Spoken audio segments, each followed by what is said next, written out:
Hey everybody, welcome to North Shore. My name is Scotty Scruggs, and I'm the pastor here, and I'm so glad you're joining us this weekend. We're in this message series called The New Normal about how to find God when we are physically isolated, financially stressed, relationally strained, and spiritually exhausted. And this week, I want to talk about the spiritual and emotional impact of being physically isolated. And we're living in an era that will forever be known by those two words, social distancing. And you all know what that means. Avoid social gatherings, stay at least 6 feet away from other people. In fact, every relationship outside of whoever you live with is now a long distance relationship. And relationships are not meant to be kept at a distance. True story, the only experience I have with a long distance relationship is when I was in 4th grade. I looked something like this, dashing, right? So of course, I had a girlfriend. The problem was that she lived in another state.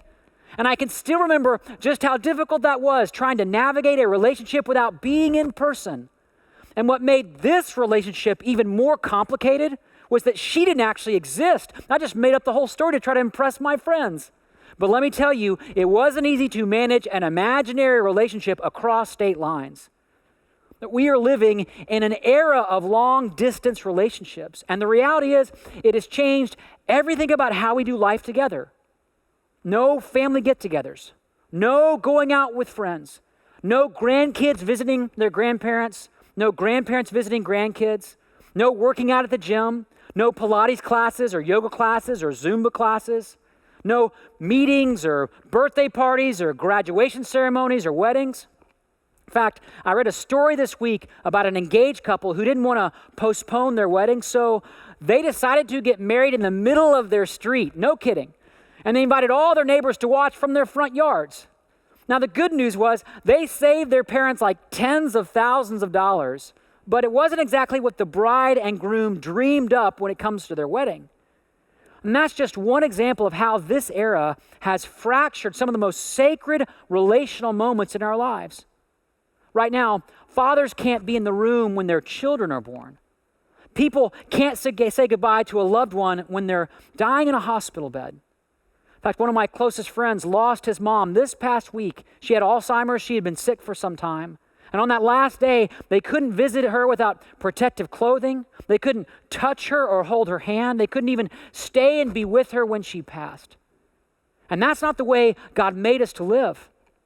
In the book of Genesis, the first book of the Bible, when God creates human beings, he says this, "It is not good for the man to be alone." That's not just a statement about marriage. That's a statement about isolated living, that we're not made to be isolated from each other, separated from each other. We're made for relationship and connection. In fact, this need for community is so fundamental to how God made you. Being relationally isolated can actually impact your physical health. Here's an example. Some time ago, there was a study that tracked the lives of 7,000 people over 9 years. And researchers found that the most isolated people were 3 times more likely to die than people with strong relational connections. And people who had bad health habits like smoking or poor eating habits or no exercise, but they had strong social ties, they lived significantly longer than people who had great health habits like running and biking, but they were isolated. So as a friend of mine likes to put it, it is better to eat Twinkies with your friends than broccoli all by yourself. But isolation is not only harmful for your body, it's actually harmful for your mental and emotional health as well. And we're seeing all kinds of evidence of that in this new normal. In a recent poll by the Kaiser Family Foundation, 45% of adults say the pandemic has affected their mental health, and 19% say in a major way. Crisis centers around the country are receiving increased volume of calls about anxiety and depression. In fact, one call center saw a 338% increase between February and March. And while social distancing is taking its toll on everybody, this season has been especially hard on people who live alone, people who are single, divorced, widowed, or estranged from their family, people who are living far from home because of school or a job. I was single until I was 38 years old, so I lived alone for years, but never through a season like this. I can't even imagine how difficult these recent months have been. I read an article this past week that quoted a 69-year-old woman named Karen who lives alone in a small town in Pennsylvania. And she said this about what she's going through. The company of my colleagues has disappeared, and I find myself alone at home, parked in front of a computer for 10 hours a day. I'm disoriented, unfocused, lonely, sad, and worried. I don't deal well with the unknown, so I feel I have control of nothing. The future does not exist. How could I have taken so much of my life filled with the company of friends and family for granted? I'm existing, not living. And maybe you're experiencing something like that in this new normal. Maybe it feels like you're just existing, you're just surviving. So, how do we do this? I mean, how do we not just exist? How do we live? How do we grow? How do we, as the writer of Hebrews put it, spur one another on towards love and good deeds, not giving up meeting together as we've all been forced to do, but encouraging one another? In other words, how do we get closer while keeping our distance? Well, I was reading back through some of the Apostle Paul's letters in the New Testament, and I discovered the Bible actually answers this question. Remember, Paul knew all about forced isolation. Several of his letters were written while he was in prison in Rome, which was far more severe than what we're living through. But that didn't stop Paul from seeking to stay close to the people he knew. And you can see it in the parts of his letters that most people tend to just skip over, the opening and closing remarks that are often filled with comments and personal references that sound quite irrelevant to us. But in fact, they are the key to helping us grow closer while keeping our distance. So, for the rest of my time, I want to point out 4 biblical practices that emerge from the opening and closing remarks throughout Paul's letters that are simple, practical. Every one of you can do this, and they have the potential to change this new normal for your relationships. Are you ready? Okay, here we go.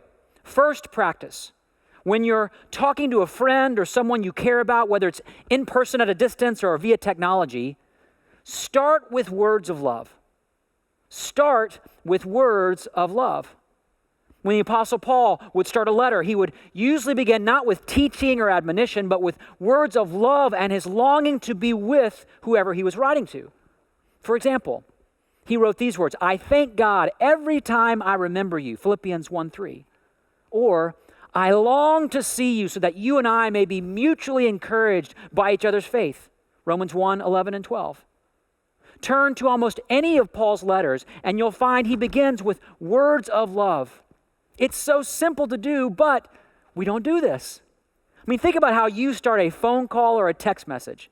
Maybe it's with small talk, maybe it's gossip, maybe it's about the difficult day you had or the difficult person you're living with. I actually looked back to a recent text thread with a friend, and here's what it went. I said, "How's it going?" And he said, "It's going okay, you?" And I said, "Yeah, I'm okay." And that was it. Not exactly a moment of deep intimacy and connection. So rather, start with words of love. That's how Paul did it. And actually, that's how God did it. Remember, when Jesus was baptized, God said to him from heaven down to earth, which is far more than 6 feet, "You are my son, whom I love. With you I am well pleased." I know some of you have been living with an increased amount of anxiety and worry in these days. And one of the best ways to experience relief from anxiety is not just hearing someone say, "I love you," but saying, "I love you." The writer of Proverbs puts it this way: anxiety weighs down the heart, but a kind word cheers it up. And it's not just a kind word received, it's a kind word spoken. And we can all do this. In fact, we can start right now. So wherever you are right now, if you can, I want you to take out your phone, and I want you to open the message app. I'm doing that on my phone right now. And I want you to pick a person you care about, someone you wish you could see more or hang out with or be close to right now. It could be a close friend. It could be a relative. It could be a mentor or a leader in your life. If it's single, it could be someone you're dating or someone really cute that you wish you were dating. But pick a person you care about right now and just send them a quick note, something that says something like this: "I've been thinking about you, and I just wanted to tell you I love you and I miss spending time with you." And not to be stereotypical, but guys, this assignment is for you too. Start with words of love, not just once, but whenever you think of that person, whenever you see that person. Some of you are thinking, isn't that a little excessive or over the top? Well, remember, we're living in a new normal. We've never had to live through a season quite like this. And if you want to build stronger relationships, stronger connections while you're isolated, start every conversation with words of love. Simple, right? We just got to do it. That's the first practice. Second practice is this: pray for other people. Pray for other people. You know, most of us love to talk to our friends or hang out with our friends or play sports with our friends or take classes with our friends. But what about praying for them every day? In Paul's letter to the church in Colossae, he mentions a co-worker named Epaphras. Now, we don't know much about Epaphras other than he was from Colossae. He probably met Paul in a city called Ephesus. He became a follower of Jesus, and he went on to travel with Paul in some capacity. And beyond that, all we really know is how he was committed to praying for people that he knew in his life. Look at what Paul says about him. He says, Epaphras, who is one of you, a servant of Christ Jesus, sends greetings. He is always, get this, wrestling in prayer for you, that you may stand firm in all the will of God, mature and fully assured. Epaphras couldn't be with the people he knew, but he stayed connected by praying for them. And not just a one-off prayer here and there when he was thinking about it, but wrestling in prayer every day. Question: what comes to mind for you when you think of wrestling? Just to be honest, my mind goes back to what was once called the WWF and a wrestler named Hulk Hogan, or Hollywood Hulk Hogan in his more evil days. Anyone remember him? Big, strong, world-class mustache, not afraid to get in the ring and fight it out. Well, see, wrestling in prayer is kind of like that. It's going to battle with God for the sake of others. God, heal my friend's cancer. God, restore that marriage. God, break down that wall of bitterness or resentment in that person. Epaphras was praying this way every day for people he knew but couldn't be with, and he might not ever see again. Why? Because prayer forms an unbreakable bond. Prayer creates an enduring connection. When you pray for a person, you grow closer to the person. I was talking to someone on our staff who's gifted in prayer, and I asked her if she feels more connected to people just by praying. And I want you to listen to what she had to say. These are her words. She said, I have a sense of three of us when I'm praying for someone specifically. I visualize the person, and I kind of enter their space, their issue, their need. I think about their situation, the way they might feel, and empathy and compassion begin to stir in me. I try to always ask for something I believe God will say yes to: grace, peace to rule in their hearts and minds, more love of Christ in their life, and any fruit of the Spirit that may come to me as I think about it. And then she said, God has changed me a lot with this kind of praying for others. And she said, I definitely feel connected and less alone. Because when you pray for a person, you grow closer to the person. Even if you can't be with them, even if you can't meet them for coffee or see them in person. Now, I want to pause and name something that's real important when it comes to prayer. I know prayer is a difficult discipline for many of you. Just to name it personally, I love reading the Bible. I love spending time with God and nature. I love practicing solitude, but wrestling in prayer for others has not always come easy for me. I tend to wrestle with God about my own needs, my own concerns. So, let me invite you to approach this a little differently. Don't start with an obligation to pray or a sense of duty that you have to pray. Instead, just treat this like a week-long experiment, just a week long. Try wrestling in prayer for one person in your life that you know, that you care about, that you can't be with right now, for 1 week. Just 1 week. Pray for them every day for a week. And if you miss a day, sorry, you got to start over. And then when you get to 7, call them up and talk to them. And I promise you'll feel closer. You'll feel less alone. You'll feel more intimately connected to what God is doing in their life. And guess what? There's no closer bond than that. That's why Paul told the church in Thessalonica, we always thank God for all of you and continually mention you in our prayers. Paul understood this. He understood that when you pray for a person, you grow closer to the person. So try it this week for a week. See what happens. Start with words of love. Pray for other people in your life. And then the third practice is this: ask for help. That's right, real simple. Ask for help. In Paul's second letter to his student Timothy, he asked Timothy to come see him as soon as possible. And he says this, I love this verse: when you come, bring the cloak that I left with Carpus at Troas, and my scrolls, especially the parchments. This is in the Bible. This is part of God's inspired word to you and me. And I'm so glad it is, because it reminds us that even the great Apostle Paul, the most prolific leader in the first century church, sometimes he just needed help with something. Scholars believe this letter is the last letter we have that Paul wrote. So these are the words of an older Paul, worn down by years of traveling and preaching and working and serving. And most of his friends at this point were now serving in other places, or they had abandoned him. And so here in this letter, he asked Timothy, his student, for help. Bring my favorite cloak, maybe because winter was coming. Bring my scrolls, and that could refer to the Old Testament writings or other texts that Paul simply wanted to read up on. And while most people would simply gloss over a verse like this, there's a beautiful intimacy and vulnerability in just asking someone for help. And I think this is a crucial lesson for you and me as well in this new normal. One of the best ways to stay close while keeping your distance is to actually ask for help. Can you bring me some groceries? Hey, can I borrow some detergent? Hey, would you help me with my taxes? Hey, can you walk our dog this afternoon? Hey, can you adopt our children because they're driving us crazy?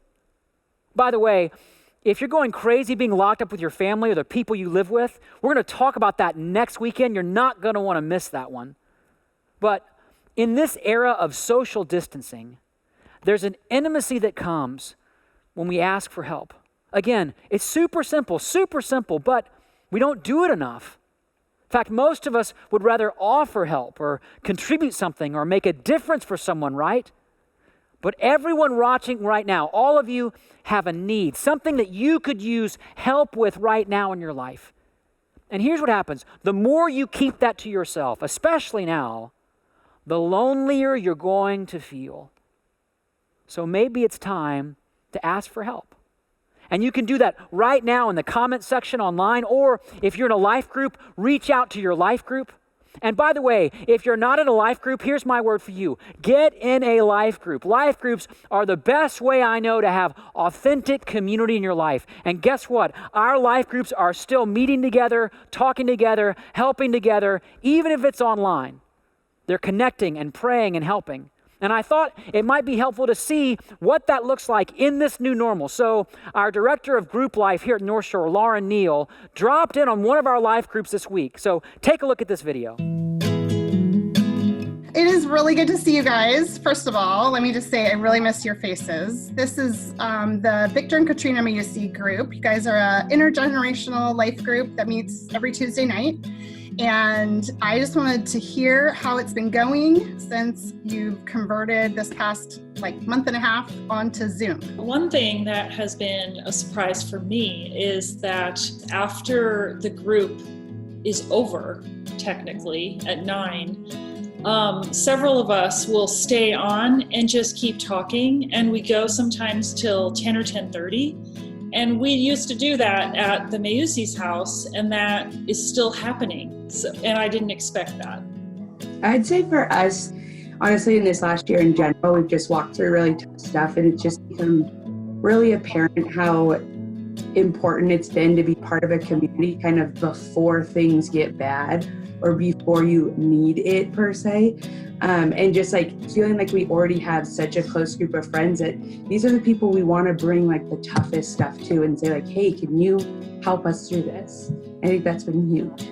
I live alone with my cat. So I don't. The one thing during the lockdown here, I haven't seen many people at all. I'll go for days without seeing anybody. And the Easter Bunny showed up with an Easter basket, which was pretty cool. I've also had fresh baked bread arrive at my doorstep as well. Whoa. Yeah. That's awesome. Pretty good stuff. Even with Zoom, I think that I'm just really excited to see people in person again. And so already anticipating that, getting ready for that shift. And we've been talking about how to do that, whether it's a tailgate party, keeping a little distance, but still being closer than we are here. And we're just, at least speaking for myself, I'm really excited about that. Yeah. It's definitely made me take things like this, like life groups or just groups of friends, not so much for granted. I feel like it was just sort of like, oh yeah, our friends. And I definitely don't take it for granted. Yeah, Lauren, it makes us think too that, we have so many Zoom calls constantly, like throughout the week, like I'm wrangling 10-year-olds to get them on a phone call, and Brian's calling clients and all this stuff. And so I think that we feel, this time is so unique that we do feel bombarded. Like, how could I add in one more Zoom call that's going to be meaningful? And so I think that for us, when we connect with our life groups, it's a night that's so different than any other Zoom call throughout the week. I mean, we are getting to focus on Jesus. It doesn't matter, how I performed at work that day. It doesn't matter if our house is a mess. We just get to show up and be in community, and a community that's spurring one another on toward Jesus. We serve together, we lean in, we learn from one another, but ultimately we get filled because it's all about Jesus. And for us, that's made such a huge difference in the midst of doing this kind of connecting. That's different for us. And it's just different in the best way. Yeah, that's awesome. What you just saw is the church. We believe that people don't go to church, people are the church, and life groups are the best expression of that I know, because in a life group, you can be fully loved and fully known. You can just show up. And if you want to get more connected to a community like that, there's a great opportunity this week, this Thursday night. It's an online community experience we call Starting Point, and you can join in.